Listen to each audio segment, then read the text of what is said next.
2 Reis, capítulo 4, versículo de número 1.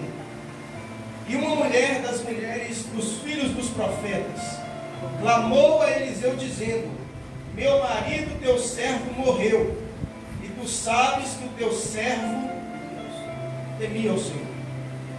E veio o credor para levar os meus 2 filhos para serem servos. E Eliseu lhe disse: que hei de fazer? Dize-me o que tens em casa. E ela disse: a tua serva não tem nada em casa, senão uma botija de azeite. Então disse ele: vai, pede emprestadas de todos os teus vizinhos vasilhas vazias, não poucas. Diga assim: vasilhas vazias, não poucas. Não poucas. Então entra e fecha a porta sobre ti, sobre teus filhos, e deita azeite em todas aquelas vasilhas, e põe a parte a que estiver cheia. Partiu, pois, dele e fechou a porta sobre si e sobre os seus filhos, e eles lhe traziam as vasilhas, e ela as enchia. E sucedeu que, cheias que foram as vasilhas, disse ao seu filho: traze-me ainda uma vasilha. Porém ele lhe disse: não há mais vasilha alguma. Então o azeite parou. Diga assim: não há mais vasilha alguma. Diga assim, e então o azeite parou. Feche a sua Bíblia, feche os seus olhos. Vamos orar. Meu Deus e meu Pai, nós agradecemos a Ti por esta semana que passou, por essa semana que está começando, e nós estamos tendo o privilégio de estar na Tua casa, ouvindo a Tua palavra, cultuando ao Senhor, glorificando o Senhor na grandeza e na beleza da Tua santidade, ouvindo a Tua palavra, podendo ofertar ao Senhor, podendo fazer parte daquilo que o Senhor está fazendo na terra. Nós agradecemos, ó Deus, por todo o bem que o Senhor nos tem feito. Agradecemos por cada livramento, por cada vitória, por cada porta aberta, por cada porta fechada, porque sabemos que em tudo as coisas cooperam para o bem daqueles que amam a Deus. Nós Te amamos e cremos de todo o coração que o Senhor é Deus, que o Senhor é santo, que o Senhor é grande, que o Senhor é poderoso, que é capaz de fazer infinitamente mais, além daquilo que pedimos ou pensamos, segundo o seu poder que em nós opera. É o que nós pedimos e crendo que o Senhor fará. Agradecemos em nome do Pai, do Filho e do Espírito Santo de Deus. Se você crê nisso, diga amém.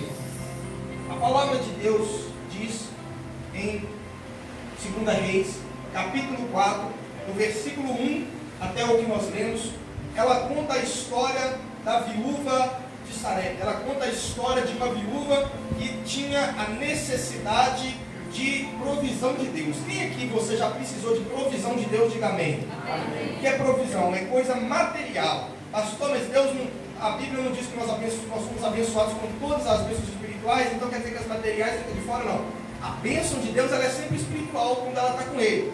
Deus é espírito e no mundo espiritual as coisas são espírito. Quando ela vai para a terra e se manifesta, ela é material. Então quando a Bíblia diz de bênçãos espirituais, está falando de coisas materiais também. Por quê? Porque antes dela parar na sua mão, ela era uma bênção espiritual. Mas quando ela veio parar na sua vida, ela se tornou uma coisa do mundo natural. E a Bíblia diz que os filhos de Deus, eles podem passar uma provação. Até que Jesus disse que no mundo nós teríamos aflições. E aqui antes de Jesus, mas nós vemos se cumprindo um princípio parecido. De uma pessoa que era de Deus, de uma pessoa que cria nos profetas, de uma pessoa que cria no Deus de Israel. Então, teoricamente, se a gente entender que do Novo Testamento para frente, quem crê no Senhor Jesus será salvo, quem cria ali nos profetas de Deus e cria automaticamente Deus também era salvo. Só que você vê que a luta veio na vida dela quando ela já era de Deus. Ela não foi aceitar o profeta quando ela passou pela luta, porque ela já tinha o conhecimento do profeta. Ela não foi atrás do profeta quando ela estava na prova. Ela foi atrás do profeta quando ela estava na prova, mas ela já cria no profeta. Tem muita gente que, para servir a Deus, ela primeiro precisa passar por uma prova e depois ela busca a Deus. Essa mulher não, ela já servia a Deus. Ela já era o que nós podemos chamar de uma pessoa crente. Ela já era o que nós poderíamos chamar de uma pessoa salva. E a provação veio na vida dela como vem na vida de qualquer um. Só que no final das contas, a prova que aconteceu na vida dela foi um motivo para o qual o nome de Deus, no caso aqui no passado, foi glorificado. Então eu quero te dizer que se você ouviu de alguém algum dia que vir para Jesus e sua vida ia acabar os problemas, Eles mentiram para você. Por quê? Porque o Evangelho, ele não é resolver os seus problemas terrenos. Ele veio para resolver um problema eterno. E ele veio te dar uma missão terrena. Na missão você vai ter problemas. Porque a missão, qual que é a missão? É você fazer a vontade do Pai que está no céu. Para isso, Deus dá para uns 5 talentos, para outros 2 talentos, para uns 1 talento. Deus, ele tem um reino no presente e você tem que ajudá-lo de alguma maneira a crescer. E nisso há um contra-ataque do diabo. O povo até chama de retaliação quando o diabo se levanta. Só que não faz sentido usar a palavra retaliação, por quê? Porque quando você vai no dicionário e vê o que significa a palavra retaliação, está escrito lá assim: um exército mais poderoso fazendo guerra contra um exército mais fraco. Então alguém fraco ataca, mexe com o rei, aí o rei que é mais poderoso vai lá e retalia a pessoa. Isso se chama retaliação. Então quando nós estamos fazendo a obra de Deus, fazendo a vontade de Deus, o diabo se levanta, não é retaliação. Por quê? Porque ele não é o mais forte. A Bíblia diz que se um estiver com Deus, a Bíblia diz como é que é?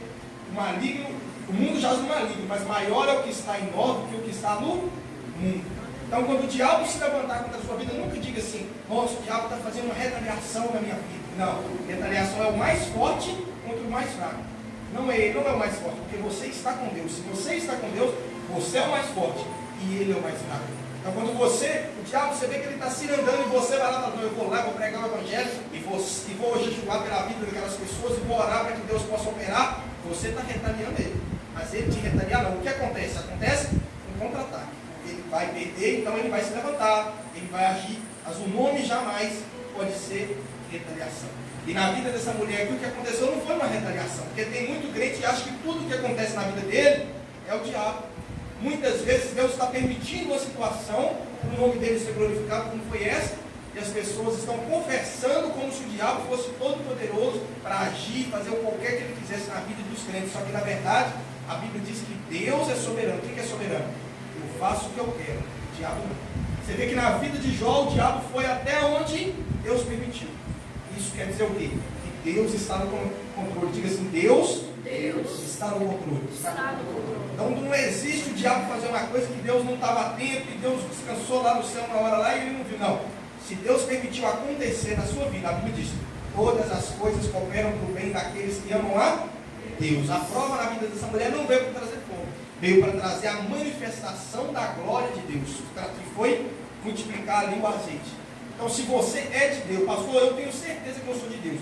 Então, sempre que chegar na sua vida em tempo ruim, nunca confesse que é o diabo que está fazendo. Porque se de tudo ele estiver fazendo, até quando o diabo age, Deus permite, no final das contas, aquilo termina para a glória de Deus. Foi o caso de Jó.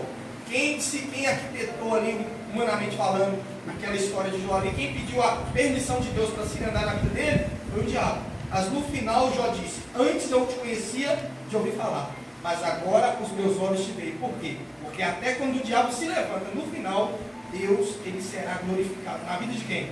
Todas as coisas cooperam para o bem de quem? Daqueles que creem em Deus. É isso, sim ou não? Não. Daqueles que amam a Deus. Jesus disse que aquele que me ama, guarda a minha palavra.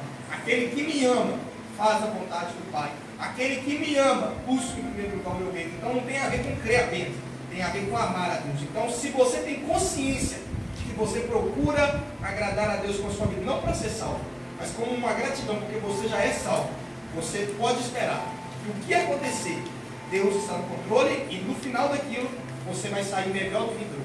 Ali a mulher parecia que era um problema, mas no final ela foi abençoada. Já pensou se o credor não tivesse vindo? Já pensou se o marido dela não tivesse morrido? Já pensou se o azeite não tivesse acabado? Ela ia continuar com o mesmo nível de fé que ela tinha. Mas como Deus multiplicou o azeite dela, ela saiu daquilo com mais fé. Ela saiu daquela situação com mais expectativa em Deus. Por quê? Porque Deus não permite nada acontecer na minha e na sua vida se não for com um propósito. Pastor, eu estou num tempo de prova. Depois, daqui uns 5 anos, talvez você vai ver. Talvez hoje não. Talvez um ano, daqui uma semana ou duas, você vai ver que no final você foi poupado por Deus de alguma coisa e Deus te conduziu num caminho onde o nome dele seria glorificado. O motivo principal da nossa vida é, depois que nós somos salvos, o nome de Deus, o nome de Jesus ser na nossa vida glorificado. E para ser glorificado tem que ter um problema. Diga assim: para o nome de Jesus ser glorificado, tem que ter um problema. Quem está entendendo, diga amém. Na casa ali chegou um paralítico. A paralisia dele era o problema. O pai que chegou com a filha morta, a morte da filha era o problema. A mulher que tinha um fluxo de sangue, o fluxo de sangue era o problema. Já pensou se a mulher do fluxo de sangue tivesse com a saúde normal? Já pensou se a filha de Jairo não tivesse morrido? Já pensou se aquele paralítico que foi descido por 4 amigos não tivesse ficado paralítico? Nós íamos ter ali menos motivos para Deus ser glorificado. Deus, ele tem prazer em ser glorificado. Então, se você é de Deus, a sua prova, a sua dificuldade, a sua luta, ela foi permitida para que o nome de Jesus seja glorificado. E nesse período, entre começar a prova, até Deus glorificar o nome dele, você está sendo provado. Se você vai murmurar, se você vai reclamar, se você vai blasfemar de Deus, dizendo que ele te abandonou. Porque falar que ele te abandonou é blasfemar. Dizer que Deus não está no controle é blasfemar. Dizer que o diabo é que está no controle é blasfemar. Então, nesse período, entre a prova começar e Deus trazer a resposta, fazendo o azeite multiplicar, a cura acontecer, é o tempo da provação. Diga assim, tempo da provação. Talvez você e todos nós, em alguma área da vida, nós já estamos desfrutando de alguma coisa que já dá para glorificar a Deus, mas nós estamos no processo de alguma coisa que ainda vai glorificar. Quem está entendendo, diga amém. Porque nós já passamos por algum processo e vencemos, porque a Bíblia diz que somos mais que vencedores, sim ou não? Mas a Bíblia diz também que no mundo nós teremos aflições. Então não vai ter nenhum dia na sua vida que alguma área, que todas as áreas vai estar perfeitas, alguma área vai estar sendo tratada e você vai estar sendo provado. O apóstolo Paulo tinha hora que ele estava pregando bem, mas ele estava pregando assim, com a pregação dele estava fluindo e estava sendo bem aceito. Ali estava, Deus punha a mão e o povo abriu o coração e aceitava. Mas ele estava tendo uma perseguição e estava sendo açoitado. Uma hora parava o açoite, mas uma hora ele era preso. Aí já não podia pregar com tanta fluência. O que acontece? Vai ter sempre uma área que vai estar ruim. Quem está entendendo, diga amém. Enquanto ele pregava livremente, ele era açoitado. Na hora que ele parou de ser açoitado, ele já não podia pregar livremente, ele foi preso. Então entenda, vai ter sempre uma área da nossa vida que Deus vai estar usando, que vai estar ruim para ficar bom e o nome de Jesus ser glorificado. Então você precisa entender que tudo na vida de um cristão está no controle de Deus, até na vida de quem não é cristão. Você imagina na vida de um cristão. Então não cai uma folha de uma árvore sem Deus estar atento a ela. Imagina a sua vida, imagina aquela conta que vai vencer essa semana. Deus está sabendo dela. Quem crê nisso, diga amém. Amém. Só que ele pode permitir a provisão demorar. Para quê? Para que no final o nome dele seja glorificado. O nome no caso que não é de Jesus, porque era no Antigo Testamento, mas o nome do Senhor foi glorificado. Por quê? Porque surgiu um problema. E nós aprendemos com essa história da mulher aqui algumas lições. A primeira é essa, de que o problema na vida de um servo de Deus, ele tem sempre o propósito de fazer com que o nome do Senhor seja glorificado no final. Quem crê e deseja que o nome do Senhor Jesus seja glorificado na sua vida, diga amém. Amém. Então não murmure, não reclame. Se Deus está no controle, Ele está por nós, quem será contra nós?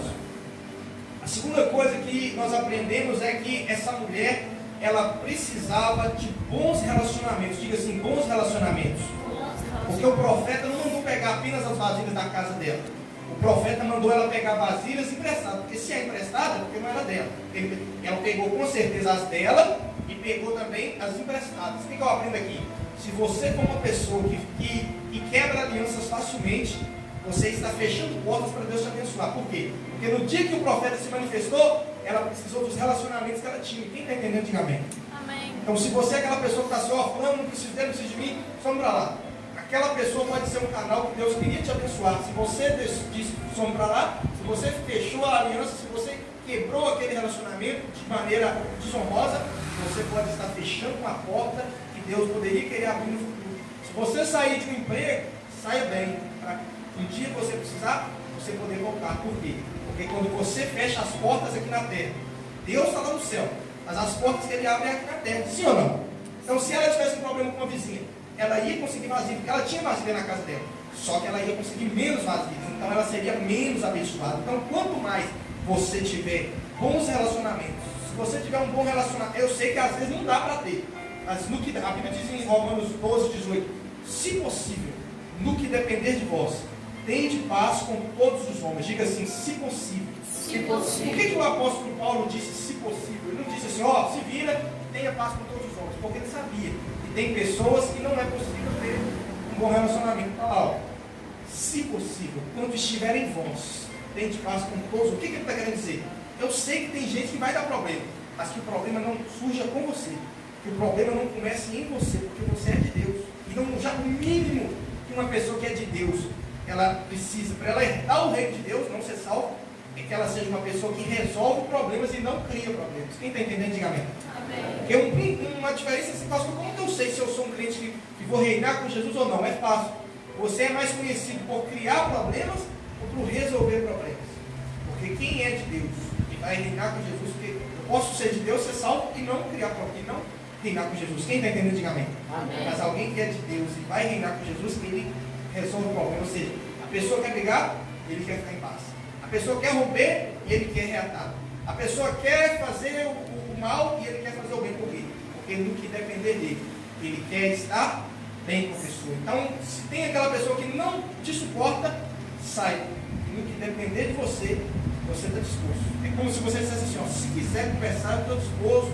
Só parei de conversar porque fica sem graça, não me responde aí, eu não converso. Mas estou disposto. Quer pedir minha ajuda? Pode pedir.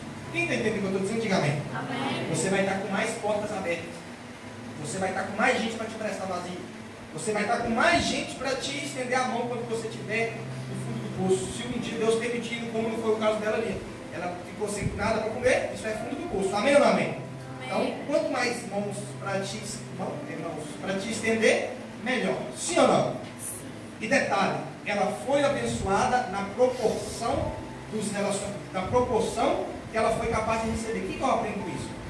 Deus, ele não te abençoa segundo o poder dele. A Bíblia diz que ele é capaz de fazer infinitamente mais, além daquilo que pedimos ou pensamos. Então, todo mundo morre sem desfrutar de tudo que Deus poderia dar. Quem entendeu, diga amém. Pastor, o que determina o tanto que eu vou receber de Deus? A sua capacidade de receber. Não é a capacidade de Deus dar. É a sua capacidade de receber. Tudo que Deus dá pela graça. E nós recebemos pela fé. Onde fica a fé? Se creres de coração. Onde fica a fé? No coração.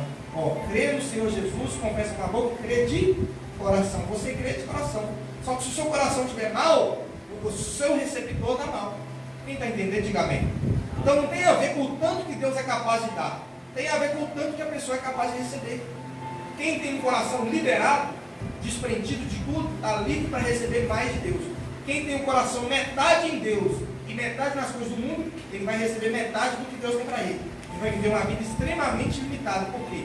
Porque o coração dele não está completamente limpo. Por que quando Jesus for falar o mandamento, ele diz: amai a Deus de todo o coração? O que ele está querendo dizer? Se você amar a Deus de todo o coração, você vai conseguir crer nele, seu coração vai estar completamente aberto para receber. A mulher tinha muitas vasilhas, não sei quanto, vamos supor que tinha mil vasilhas. Deus foi capaz de multiplicar o azeite para 1000 vasilhas, sim ou não? Agora vamos supor que aquela mulher fosse uma mulher que tivesse um WhatsApp, uma lista de transmissão no WhatsApp.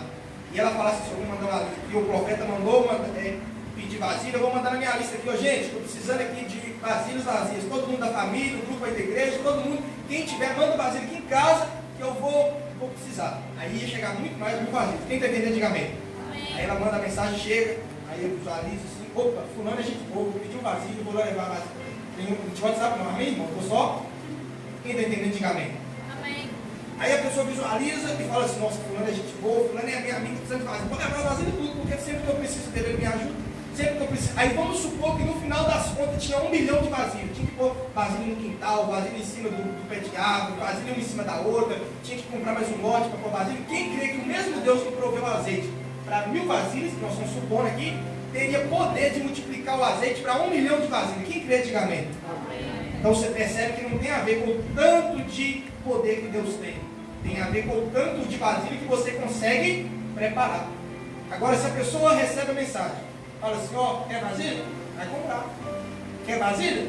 Um dia que eu te pedi um dinheiro emprestado, ou uma ajuda que você não me deu, um dia que eu te pedi uma vasilha emprestada que você não prestou, você fala mal de mim? Não presta vasilha não. O que acontecer? Aí ela ia ter as vasilhas dela, que vou supor que era 1000, aí ela conseguiu mais 3000. Aí ela ia ter quantas mil? 4000. Deus ia prover azeite para encher 4000 vasilhas. Quem está entendendo, diga amém. Porque não tem a ver com a capacidade que Deus tem, tem a ver com a sua capacidade de receber. Você nunca vai viver a vida aqui na terra vivendo tudo que Deus poderia te dar. Por quê? Deus é ruim? Não. Porque nós sempre estamos com o coração preso em alguma coisa. Às vezes é um problema que você não resolveu com alguém. Às vezes é uma ansiedade excessiva para resolver contas, para pagar contas. Às vezes é uma ansiedade excessiva em coisas da terra. Às vezes é um relacionamento que está atribulado, seu coração fica todo bagunçado, aí você não está em paz para receber. E aí você não recebe. Porque Deus é ruim, sim ou não? Não, porque você não tem condições de receber. A Bíblia diz que Deus nos abençoou com quantas sorte de bênçãos? Quem lembra? Toda sorte de bênçãos. Pastor, mas por que a bênção não vem na minha vida? Não é porque Deus é ruim, é porque você não está em condições de receber a bênção. As bênçãos já foram depositadas nas regiões celestiais, mas elas vêm para a sua vida dependendo da sua capacidade, da sua maturidade, e disposição e interesse, e saber também que tem as bênçãos. Tem gente que não lê a Bíblia, não sabe que tem a bênção, crê no Senhor Jesus, será salvo. Mas as bênçãos estão todas lá. Detalhe, quantas bênçãos? Todas. Que tipo de bênção? As bênçãos que Jesus conquistou com a obediência dele. Não é nem com a sua obediência, é com a dele. Porque a sua maldição foi para ele. Sim ou não? A vida de obediência dele gerou uma bênção. Só que ele não pôde viver para desfrutar da bênção. Então a bênção dele ficou depositada. Ele levou a maldição e deixou a bênção. O pecado era nosso, a maldição foi para ele. A obediência foi dele, a bênção foi para nós. Só que Deus, por nosso bem, Ele só dá segundo a sua capacidade de receber. Você lembra os talentos? E deu para uns 5 talentos, para outro 2 talentos e para outro 1 talento. Cada um segundo a sua capacidade. Deus não fez assim para as pessoas. Ele deu para cada um segundo a capacidade. Ele multiplicou o azeite segundo o tanto de vasilhas que tinha. Então, se você está com o coração preso em alguma coisa, decida se libertar. Pastor, tem fulano que eu não perdoo. Decida perdoar para o seu bem. Diga assim: para o meu bem, eu decido perdoar. Pastor, mas a pessoa não merece. Eu não estou dizendo para ela ser abençoada, eu estou dizendo para você ser abençoado. Porque ele está para lá, você está para cá. Então, não é até uma questão de inteligência, é até uma questão de esperteza. Não é porque eu não merece o meu perdão. Eu não estou perdoando porque eu amo ele, não. Estou perdoando porque eu quero ser abençoado e está o coração liberado para poder receber mais de Deus. Quem está entendendo, diga amém. Então, talvez seu coração não é tão bonzinho para poder, é igual ofertar e dizimar. Tem gente que não tem o amor pela obra de Deus, mas tem aquela esperteza. Peraí, poxa vida, Deus criou os céus e a terra, Ele tem um projeto na terra, que é espalhar a obra dele, o povo ser salvo, ser edificado e começar a buscar o reino de Deus. 3 coisas diferentes: ser salvo, aprender a palavra, ser edificado e depois começar a buscar o reino de Deus. Lembrou? Vinde a mim, aprendei de mim e ide por todo mundo. Esse é o plano de Deus na terra. Aí esse plano precisa de dinheiro para fazer, pagar aluguel de igreja, pagar luz, pagar internet, pagar as coisas que tem que pagar. A pessoa às vezes não ama a obra de Deus, mas ele é muito inteligente. O que ele faz? Peraí, se esse Deus existe, ele é poderoso, eu creio que, tipo assim, eu ganho R$1.000 por mês. Se eu tirar R$100 do dinheiro que eu ganho, que é meu, não devo ele para ninguém, e ajudar numa obra que é o sonho de Deus, no dia que ele tiver, se eu que sou ruim, um ser humano ruim, se alguém me ajudar, no dia que eu puder ajudar ele, eu vou retribuir, sim ou não? A pessoa raciocina: peraí, esse Deus é poderoso. Nem sou tão crente não, mas esse Deus é poderoso. Ele criou os céus, a terra, o mar. Tem a obra dele para ser criada, para ser expandida. Talvez não amo tanto ela não, mas você me nesse negócio, porque se eu que sou um homem natural, alguém investir no meu sonho, se eu puder ajudar, eu ajudo, quanto mais um Deus desse. A pessoa às vezes prospera. Um dia um amigo meu trabalhava no Araújo do shopping. Aí ele foi levar um caminhão de cesta básica. E ele falou assim: isso aqui deve ser para uma instituição de caridade, né? Deve ser para um negócio assim muito pobre, né? Que chegou lá, era no negócio da maçonaria. O povo que é meio esquisito. Mas enfim, vamos. Quem é que sabe da maçonaria? Quem que já ouviu falar em maçonaria e fala assim? Amém? Não, maçonaria. Eu também nem sei o que tem lá. Eu sei que não deve ser coisa boa não, porque é escondido. Se é escondido, não deve prestar, né? Mas amém, não sei o que é lá, não posso nem falar o que é, mas não deve ser bom não. Ele falou assim: mãe, perguntou o cara lá, por que vocês estão comprando cesta básica? Eu fiquei sabendo que todo maçom é rico, todo maçom tem dinheiro, eles são donos do coletivismo em Valadares lá. E por que vocês estão comprando cesta básica? Vocês não compram, não é comida do bom e do melhor? Não, isso aqui não é para nós, não, isso aqui é para a gente doar para as instituições de caridade, isso aqui é para a gente doar para os pobres. Ele falou: por quê? Porque se a gente doar para os pobres, a gente vai prosperar. Onde você aprendeu isso? Lá, eles lêem lá na Bíblia, lá na maçonaria, lê que se quem dá ao pobre presta a Deus. Você ama a Deus? Não. Creio que Deus existe, o grande arquiteto do universo. Eles falam assim: aí se eu quero é o dinheiro, ele está agarrado que se o povo vai comer. Ele está agarrado que eles vão ofertar na vida do pobre e vão receber a colheita. Então, uma das obras de Deus na terra é cuidar dos pobres, das viúvas. Amém ou não amém? Amém? E eles, na esperteza deles, falam: o quê? Se os crentes não querem aproveitar, eu quero aproveitar a bênção desse Deus. Eles pegam 40% do que eles ganham de oferta ali na vida dos pobres. Que é uma das coisas que Deus faz. E nós aqui, com uma parte do que entra aqui na igreja, nós também ajudamos uma instituição lá no Paraná. Por que eles fazem isso? Porque eles amam a Deus? Não. Porque eles tiveram a esperteza de semear. E quando eles semeiam, a Bíblia diz que quem planta, colhe. Aí Deus vai falar assim, plantou, mas não é crente, também não vai colher. Vai, sim ou não? Não, por quê? Porque Deus não disse, quem aceitar Jesus, for fiel, plantar e vai colher. Deus não disse isso. A Bíblia disse, quem planta, colhe. A Bíblia diz que quem for fiel no pouco, no muito, será colocado. A Bíblia diz que quem dá ao pobre, empresta a Deus. Não disse, se os evangélicos dão aos pobres, eles vão emprestar a Deus e Deus vai retribuir. Não. A Bíblia diz que a boa medida, sacudida, recalcada e transbordante é para aquele que dá com alegria. Perguntou a religião dele. Quem está entendendo, diga amém. Amém. Então que você possa ser esperto. Talvez você não está amando tanto o pobre, você está vendo assim, você não está nem tão agarrado com ele. Era bom que você tivesse, né? Porque aí o seu coração já mudou, você já avançou na fé, até que você amou o pobre. Mas se você não está, não, talvez você nem ama tanta obra de Deus, você acha que é pregado aqui, talvez não é nem tão, assim, tão grande para você, mas você sabe que é de Deus. Semeia pelo menos por esperteza. Quem está entendendo, diga amém. Se alguém te pedir uma ajuda, talvez você não quer ajudar, mas ajuda por esperteza. O bom, o ideal, se você é um cristão maduro, você ama e ajuda. Quem ama? Quem está entendendo, diga amém. Mas talvez você não tenha tanta espiritualidade a ponto de Deus ter sido Cristo ser formado em você, a ponto de você amar, você faça por esperteza.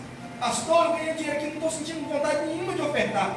Oferta por esperteza. Pastor, a pessoa me pediu uma cesta básica, igual vou falar aqui no final, eu pedi os irmãos trazer um alimento para uma pessoa da igreja que está precisando. Talvez você nem ama a pessoa, e não vamos falar o nome da pessoa.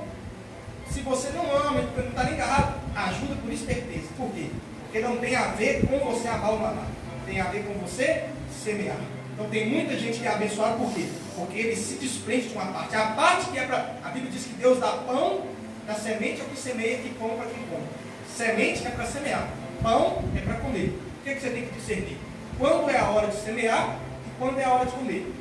Quando você aprender isso, você não vai passar muita luta nessa área, por quê? Porque você vai ter sempre algo depositado no mundo espiritual para colher quando você passar a sua luta, a sua prova. Essa mulher aqui, ó, certamente ela tinha um crédito com Deus. O marido dela era servo dos profetas. Então, eles tinham o coração na obra de Deus. No caso dela aqui, ó, ela amava a Deus. Quem aqui ama a Deus, diga amém. Então você já está bem na frente. Você já está adiantado para ser abençoado. Porque a Bíblia diz que todas as coisas cooperam do bem daqueles que amam a Deus. Não é daqueles que Deus ama, não. Aqueles que Deus ama, ele é diferente. É a pessoa amar a Deus. Não é Deus amar a pessoa. Porque Deus deve amar todo mundo. Mas nem todo mundo ama a Deus. Então se nós amamos a Deus, nós já estamos na frente da maçonaria.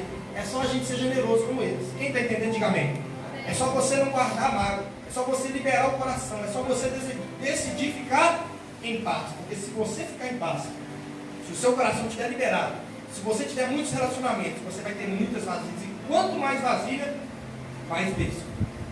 Quanto mais relacionamento para poder pegar vasilha emprestada, mais azeite Deus vai multiplicar na sua vida. Quem está entendendo, diga amém. Fica de pé no seu lugar.